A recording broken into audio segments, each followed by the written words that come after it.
এগুলো তোমরা পড়বে তোমাদের বিপদে আপদে। এজন্য বিপদ আপদ, বিশেষ করে কঠিন বিপদে আপনি যদি পড়ে যান তাহলে মুক্তি লাভের জন্য দোয়া ইউনুস বেশি বেশি পড়বেন। এর পাশাপাশি আরো দুটি আমলে কথা বলতে পারে, যেটা আমার জীবনে বহুবার আমল করে দেখেছি, আমি হাতে হাতে পেয়েছি আলহামদুলিল্লাহ। এক নম্বর হলো দোয়া ইউনুস, আরেকটা হলো ইস্তেগফার। এটাও হাদিসে আসছে, নবী করিম সাল্লাল্লাহু আলাইহি ওয়াসাল্লাম বলেছেন, মান লাজিমাল ইস্তেগফার, যে ব্যক্তি ইস্তেগফারকে লাজিম বানায় নেয়। লাজিম বানায় মানে কি? মানে পড়তেই থাকে, থামে না।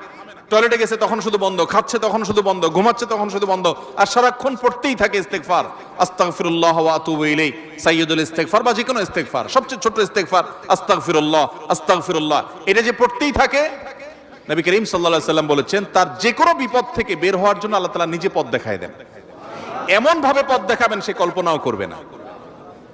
এবং জীবনে বহুবার আমি আমলটা করে দেখেছি, কঠিন কঠিন বিপদে আল্লাহ তাআলা কিভাবে উদ্ধার করেছেন আমি নিজে অবাক হয়ে গেছি, সারপ্রাইজড হয়ে গেছি।